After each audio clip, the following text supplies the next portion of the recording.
Hello students. तो हम the gold watch study कर रहे थे।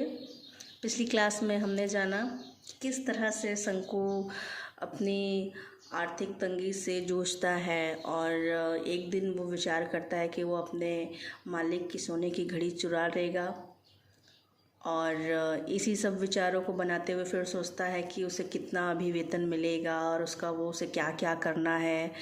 तो अब चलिए हम आगे अब रीड करते हैं। फाइंडिंग इट अनबियरेबल, कहते हैं कि इसे असहनीय पाकर शंकु turned over on his stomach. शंकु अपने पेट के बल लेट गया। जैसा कि आप सभी जानते हैं वो रात में ये सारे विचार कर रहा था, वो सो नहीं पा रहा था। तो वही ये लाइन आगे दर्शाती है कि शंकु turn over on his stomach. शंकु अपने पेट के बल लेट गया एंड थॉट, और सोचने लगा, I have no alternative. Alternative का मतलब है विकल्प। But to pick it up tomorrow, तो कहते हैं आई हैव नो अल्टरनेटिव, मेरे पास कोई दूसरा विकल्प नहीं है। But to pick it up tomorrow, उसे कल ले लेने के अलावा। उसी का मतलब यहाँ पे घड़ी से है। Will it not fetch at least 20 rupees. अब वो मन ही मन, अभी उसने घड़ी चुलाई भी नहीं है, बस उसके बारे में वो विचार कर रहा है कि उसे ले लेना है। फिर वो आगे अब सोचने लगता है कि will it not fetch at least 20 rupees, क्या उसके लगभग 20 रुपये मिल जाएंगे। इवन 50 विल डू, 15 तो मिल ही जाएंगे। 15 + 8.5 दैट इज़ 23.5 रुपीज़। अब वो कहता है कि 15 और 8.5 रुपये, कुल मिलाकर 23.5 रुपये। अब उसने अपने वेतन से बचे हुए रुपए और वो जो घड़ी से प्राप्त होगा पैसा, जो बेचकर उसे वो प्राप्त करेगा, उसने उसका कुल योग बना डाला है मन ही मन में। और जबकि उसने अभी तक घड़ी चुराई भी नहीं है। It will fetch more than 15। अब वो सोचता है कि नहीं, कम से कम 15 से तो ज़्यादा ही मिलेंगे। He would be able to pay his debts, वह अपने कर्ज चुकाने के योग्य हो जाएगा। एंड लिव इन पीस, और शांति से जिएगा। A life free from debts, एक कर्ज मुक्त जीवन। What a feeling of relief, he drifted into light sleep. कहते हैं कि आराम की सांस लेते हुए वह गहरी निद्रा में डूब जाता है। इट वॉज मॉर्निंग, सुबह हो गई थी। What are you still asleep, क्या तुम अभी तक सोए पड़े हो।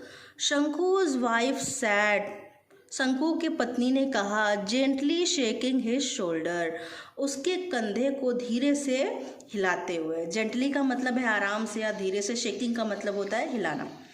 तो शंकु की पत्नी ने धीरे से उसके कंधे को हिलाते हुए कहा कि क्या तुम अभी तक सोए पड़े हो। It is long after sunrise, सूर्य निकले काफ़ी देर हो चुका है।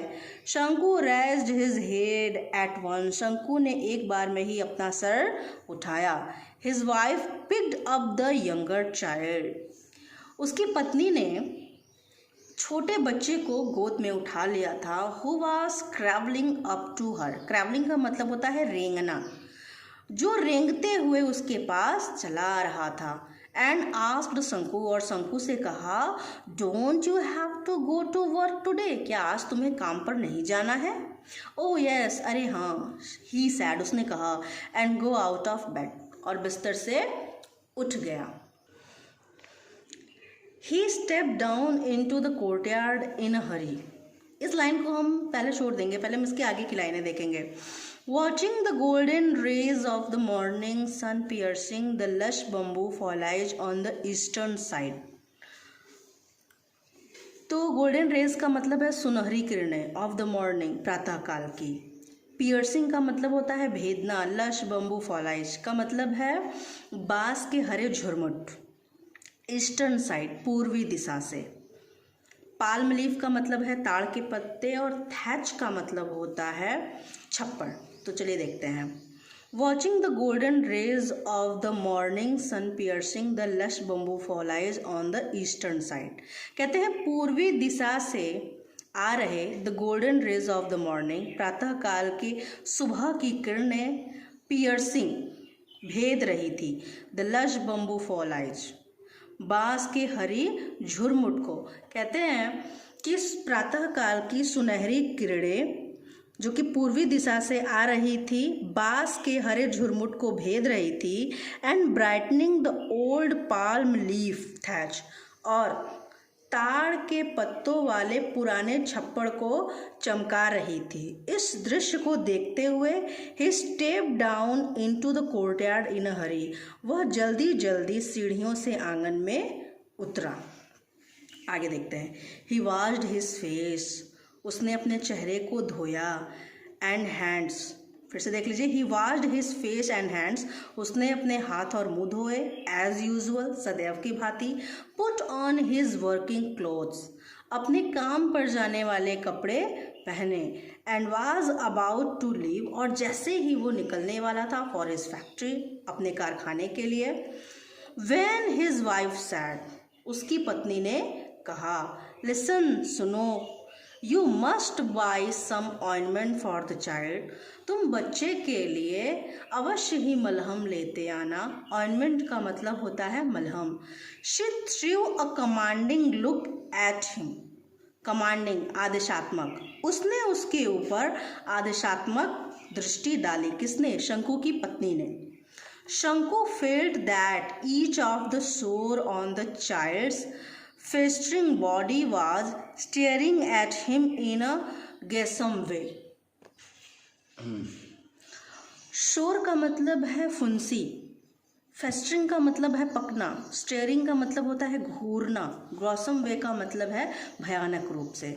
शंकु फेल्ट दैट, शंकु ने महसूस किया कि ईच ऑफ द सोर, की प्रत्येक फुंसियाँ, on the child's festering body, कि बच्चे के शरीर पर प्रत्येक पकती हुई फुंसी was staring at him in a gruesome way, कि उसे भयानक रूप से घूर रही है। A moment passed in silence, एक क्षण शांति से बीत गया। What sort of ointment? शंकु asked like a fool. शंकु ने एक मूर्ख की तरह पूछा, What sort of ointment? किस प्रकार का मलहम? Ointment for the sores, फुंसियों वाला मलहम। Continued the wife, उसकी पत्नी ने जारी रहते हुए बोला, You mean you have not seen the sores all over the child's body? इसका मतलब तुमने बच्चे के शरीर की फुंसियाँ नहीं देखी? Yes, हाँ। How many पैसे worth of ointment? कितने पैसे वाले मलहम? At least 13 पैसे वर्थ, लगभग 13 पैसे वाले। We must apply it for 3 days at least, हमें लगभग इसे 3 दिन तक लगाना पड़ेगा। शंकु began to walk with bent head, शंकु ने सर झुकाकर चलना शुरू किया। Please, she called out in a soft voice, उसकी पत्नी ने कहा बहुत ही धीरे से। शंकु लुक्ड बैक, शंकु ने पीछे देखा। शी स्पोक जेंटली, वह धीरे से बोली, प्लीज ब्रिंग 2 ripe bananas, कृपया करके 2 पके हुए केले लेते आना। When you come back in the evening, जब तुम शाम को वापस आओगे। The baby starts crying at night, बच्चा रात में रोने लगता है। And I have no milk to give him, और मेरे पास उसे देने के लिए दूध नहीं होता है। She stood there pulling up her blouse with her left hand, उसने अपने बाएं हाथ से अपने ब्लाउज को खींचते हुए खड़े रहते हुए कहा।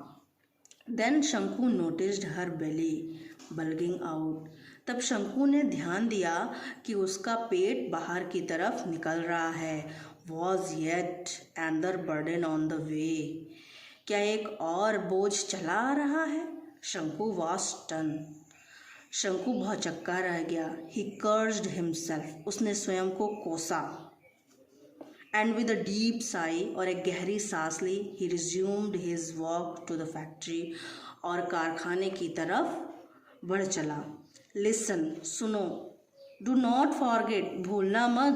द वाइफ रिमाइंडेड हिम, पत्नी ने उसे दोबारा याद दिलाया। शंकु नोडेड, नोडेड का मतलब होता है हाँ में सिर हिलाना। शंकु नोडेड हिज हेड, शंकु ने हाँ में अपना सर हिलाया। एंड वॉल्कड ऑन, और चलता गया।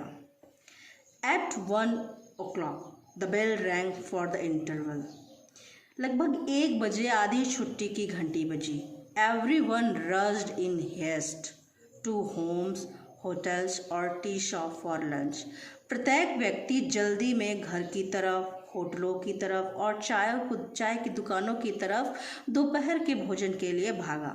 शंकु was the only one. शंकु एकमात्र अकेला था। Who did not go anywhere, जो कहीं भी नहीं गया। He stood leaning against a pillar in a corner on the west side on the office. वो कार्यालय के पश्चिम दिशा के कोने में बने हुए खंबे के सहारे, लीनिंग का मतलब होता है सहारे, खड़ा रहा। His heart was clouded, उसके हृदय में घटाएं छाई हुई थी। And bursting with impatience, और अधीरता से उसका हृदय फटा जा रहा था। अब इसके आगे की लाइनें हम अगले क्लास में देखेंगे। और अगर आपको आज का वीडियो पसंद आया हो तो उसे लाइक कीजिए और चैनल को सब्सक्राइब कीजिए। और अगर आपका कोई भी क्वेश्चन हो, कुछ भी ना समझ में आया हो, तो आप कमेंट बॉक्स में कमेंट करके ज़रूर पूछिए। Thank you.